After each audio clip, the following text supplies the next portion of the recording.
Hello, magandang hapon po sa inyong lahat. Nandito naman po ang inyong kaibigan at kapatid na si Lolo Ben na naghatid sa inyo ng balita, opinyon, koro-koro at obserbasyon sa mga nangyayari ngayon dito sa ating bansang Pilipinas. So, ang topic natin ngayon ay mayroon na namang isang sekretary na pinalitan ni Presidente Bongbong Marcos.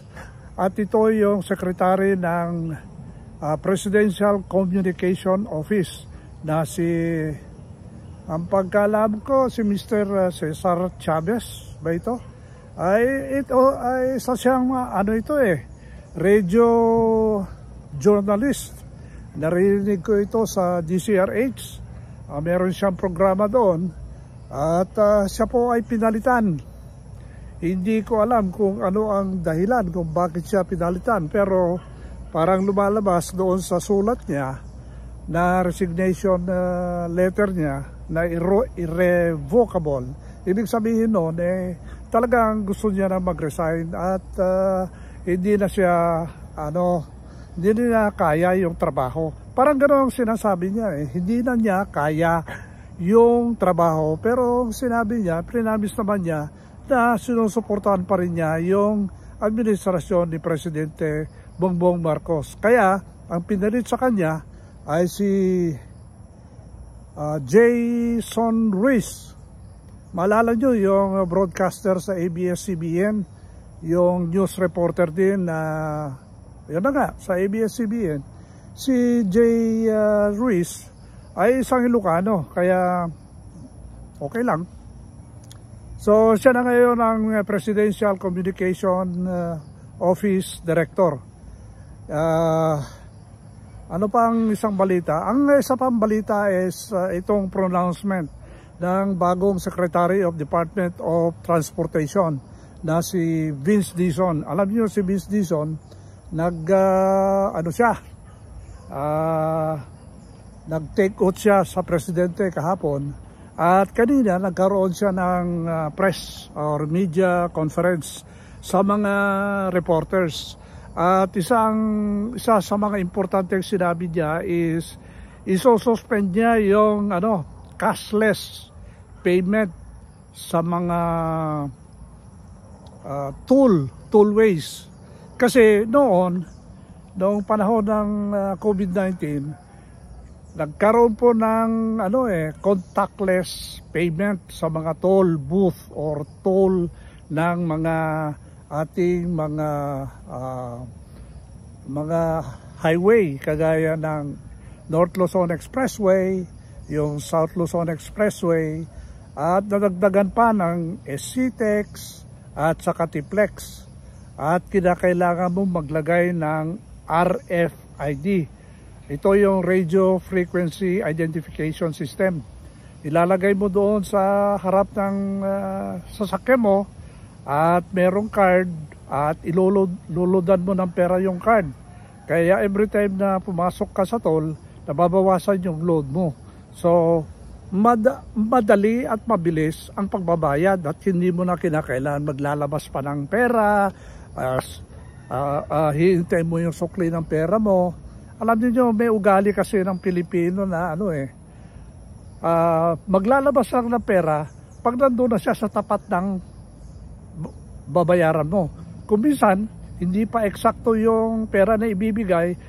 Kung magbabayad lang ng 150, magbibigay pa siya ng 1,000. Siyempre, maghanap pa ng change yung kung sino man yung staff na nandoon sa toll booth. Kaya nagkakaroon po ng delay sa paglalampas ng mga toll station. So noon naisipan na magkaroon ng RFID. Okay naman, pero nagkaroon po ng maraming deadlines yung RFID na yan. Nagkaroon pa nga ng mahabang pila sa paglalagay ng RFID. Pero hanggang ngayon po, ilang taon na, almost 2 years na yung mandatory na paglalagay ng RFID. Pero ngayon, meron ka pa rin nakikita na nagbabayad. Kaya kanina, nagbigay po ng statement ng ating bagong Secretary of Transportation na si Vince Dizon. Ang sabi niya, isosuspend daw niya yung cashless na paniningil sa mga toll booth. So ang mangyayari diyan is magkakaroon pa rin yung pagbabayad ng cash kasi ang sabi niya anti-poor daw yun. Ngayon, iniisip din niya yung magandang experience na paggamit ng EDSA busway. At kanina, nabasa ko at napakinggan ko yung kanyang interview. Ang sabi niya is dapat po mabilis po yung mga bus dyan sa busway ng EDSA. Ang ibig kong sabihin na mabilis is dapat meron pong mga schedule sa mga bus stop. Kagaya po sa mga ibang bansa, pag alam mo sa ibang bansa merong apps yan eh. At meron sinusunod yung driver na schedule in every stop. Ganun po, pati po sa Japan, sa Amerika, experience ko yan eh. Kaya lumalabas lang ako sa bahay pag mga 10 minutes before na alam ko na yung bus ko ay mag-i-stop doon sa malapit sa bahay na bus stop, doon pa lang ako lalabas. Nalalaman ko yon dahil sa apps na pinapublish po ng bus transportation. So magkakaroon po ng ganon, yun ang ibig niyang sabihin. At saka, hindi na po maghihintay ng pasahero yung bus pagdating niya sa bus stop. Kasi ang nangyayari po kasi, meron po mga bus na naghihintay pa ng mga pasahero at doon po nagkakaroon po ng clog at traffic. So ang gusto niya, mabilis po yung transport po yung mga pasahero sa mga bus stop sa EDSA busway. At alam nyo, napapansin ko, kasi sumasakay din ako ng mga ganyan sa mga ibang bansa, napapansin ko, hindi tumatagal po yung 30 seconds. Magbilang po kayo ng 1 hanggang 30. Yun po ang kabilis po yung paglabas at saka pagpasok ng pasahero doon sa train o sa bus. So kung ganon, mabilis. At saka sabi niya, dapat responsibility po ng pasahero na pupunta doon sa bus stop at maghintay. Hindi yung nagiging responsibility ng driver na siya po maghihintay ng pasahero. Mali po yon. So, maliit na bagay pero malaki ang may dudulot nito para mabilis po yung pagtatransport ng ating mga manggagawa at sa ating mga kababayan doon po sa Metro Manila. Isa pang sinabi niya is dadagdagan po niya yung capacity, yung number of pasahero sa mga MRT at saka mga trains natin. Sabi niya kasi everyday 300,000 ang na sumasakay dyan. Pero sabi niya, kinakailangan dagdagan pa natin. Aabutin natin lang 800,000. Paano niya gagawin yan? Siyempre magdadagdag siya ng bagon.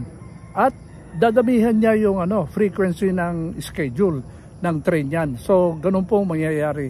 Pero sabi niya, gusto ko ma-experience muna at titignan ko. So, nakikita ko ito pong si Secretary Vince Dizon ay talagang on hand ito.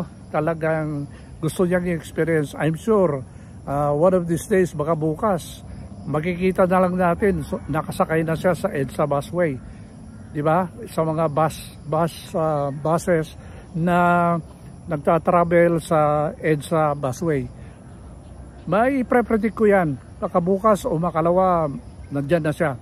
Anyway, bukas Sabado, Linggo, siyempre kakaunti lang mga tao, pero dapat pa-experience niya during weekdays mula Lunes hanggang Biyernes. Kasi po, yun po yung mga ginagamit ng ating manggagawa pag pumapasok sila sa mga trabaho nila at sa mga opisina nila.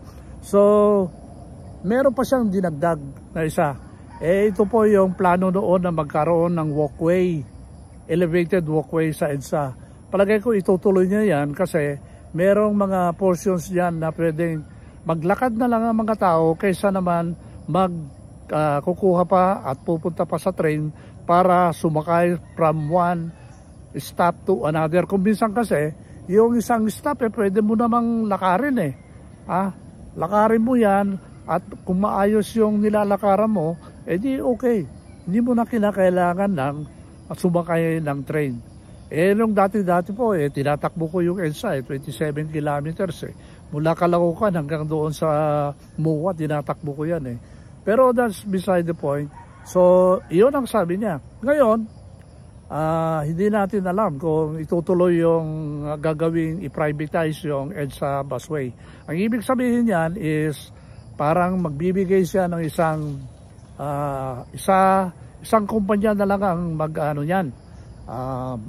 mag-ooperate or isang bus company na lang ang mag-ooperate. Ibig sabihin, monopoly na yan. Alam niyo sa mga ibang bansa kasi yung gobyerno ang nag-ooperate ng mga mass transportation Sa Hong Kong, ano yan? Gobyerno yan. Sa Los Angeles, ano yan? Gobyerno yan. Sa New York, sa mga ibang syudad, puro gobyerno po nag-ooperate dyan. Yung kaibigan ko nga bus driver sa San Francisco, yung city government ng San Francisco ang nag-sweldo at sila po ang gumagawa ng schedule niya. So ganun po. Kung minsan kasi yung gobyerno po hindi magaling mag-manage at saka mag-maintain ng mga infrastructures, kaya ganun po ang nangyayari. So yung lang po ang balita ko. Napalitan si Chavez, bago na yung ating PCO director, si Jay Ruiz na taga Ilocos, at saka nagbigay ng mga statements yung ating bagong Secretary of Transportation na si Vince Dizon. So yun lang po ang balita ko ngayong araw na ito. Salamat po at magandang araw po sa inyong lahat. Bye!